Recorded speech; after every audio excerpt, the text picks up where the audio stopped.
All right, well today I thought we'd talk about travel trailers. I used to have a toy hauler. It was a Vengeance Touring Edition toy hauler.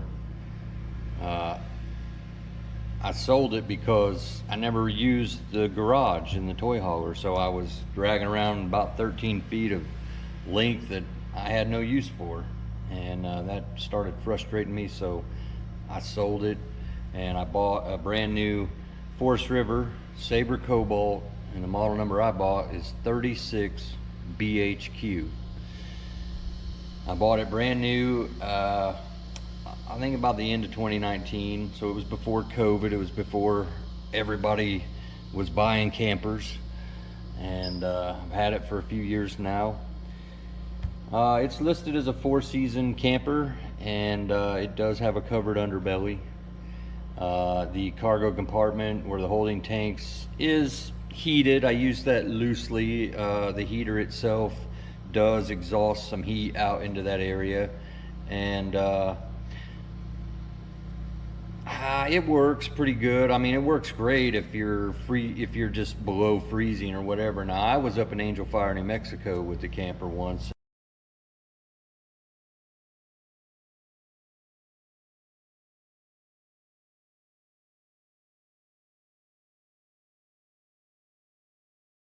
And it was 15 below zero, and we had 14 inches of snow and over a 2-day period, and it was really windy. And what I ended up doing was putting a milk house heater. If anyone's ever been on a dairy farm or whatever, just a small metal heater with a fan that usually you see it hanging in the milk tank house. But anyway, they use these heaters for all kinds of stuff. You can buy them at Ace Hardware. You can get them. They're easy to find. They're only 20 bucks. They're cheap. They put out enough heat. I put it in the cargo compartment to help add some more heat down there. The problem I had in at least that extreme of a cold temperature was that overnight the kitchen sink wanted to freeze. So I would leave the water running a little bit just to keep that from happening. In that kind of environment, you couldn't just stay plugged into water with your garden hose because it's going to freeze quickly. So I would just fill the freshwater tank and run it like that. The problem with that is, when you're letting water trickle, it wants to cycle the electric pump, and so you hear that. And I mean, you get through it, but it's not perfect. Another problem in that particular cold was, first of all, let me just say, if you go to Forest River, so let me look at it online here because I don't want to mess it up. If you go to the statistics page for the 36 BHQ of the and you're looking for the tanks and all that, the holding tanks, here's what it tells you. And this is, I looked from 2018 to like 2021 just to see if this changed.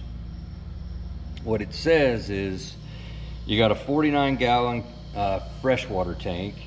You have one gray water tank with a capacity of 70 gallons and one black water tank, the poo tank I call it, of 35 gallons. Well, the problem with this spec that's listed here is that the camper actually has 2 gray water tanks, and I don't know the capacity of these 2 tanks. One is for your shower and the sink in the bathroom, and the other one is for the kitchen sink. And there is a separate valve, and it's labeled on the side of the camper, and I will show you where it's at because it's not that convenient to get to. The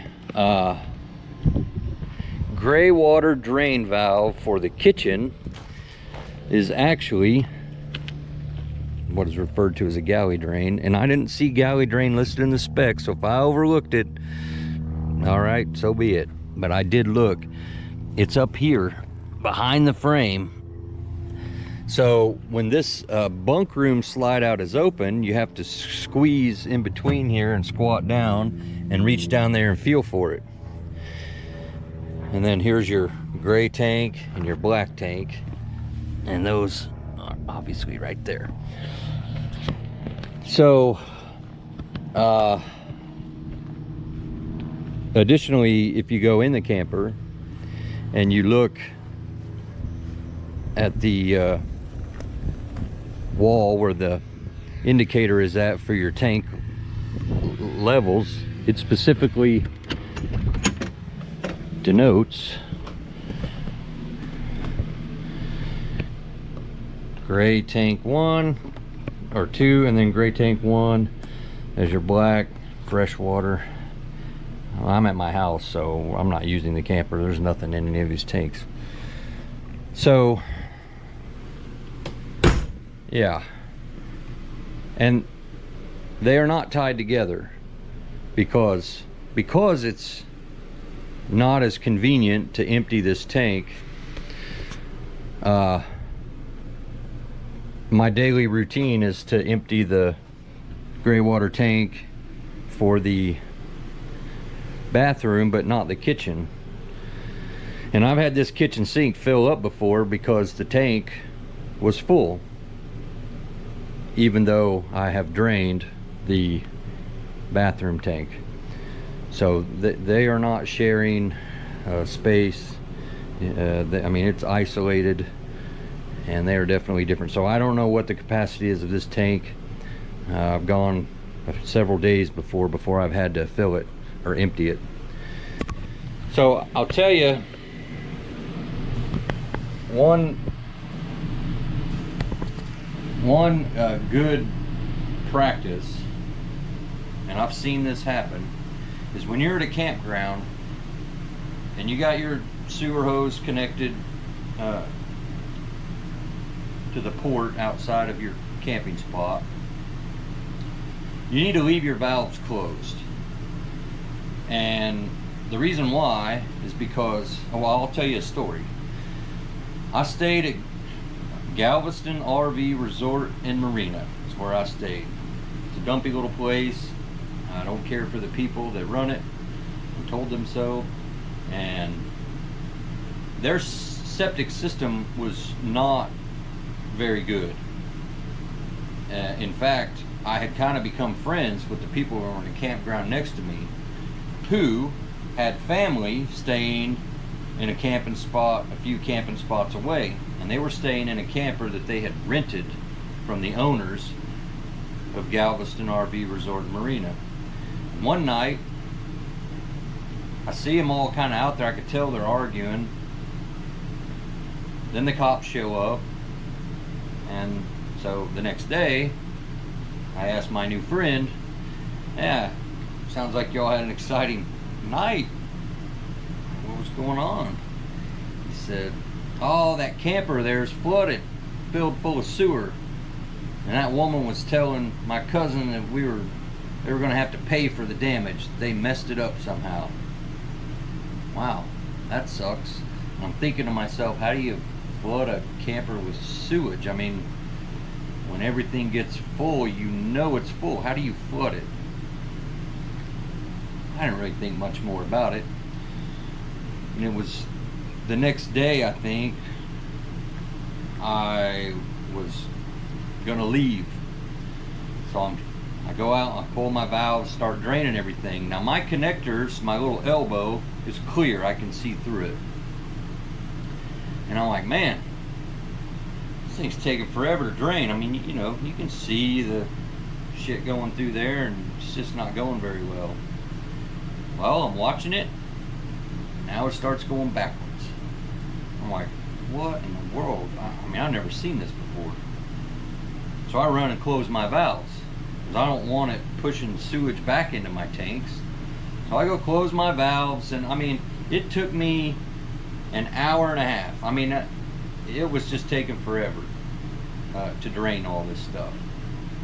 And so what the problem was that the septic system at the campground wasn't adequate enough to handle everybody dumping their campers. It was a packed campground. There were no empty spots.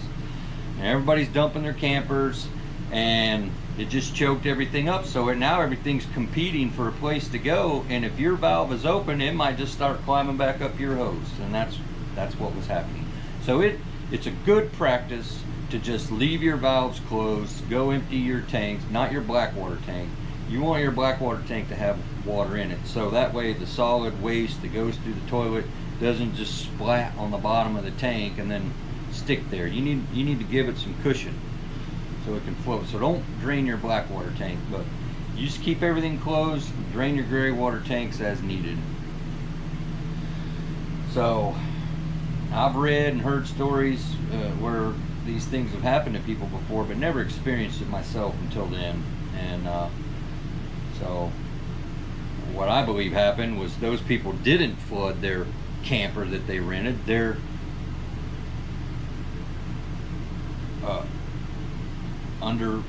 underrated septic system didn't work and backed up into that camper. That's what happened.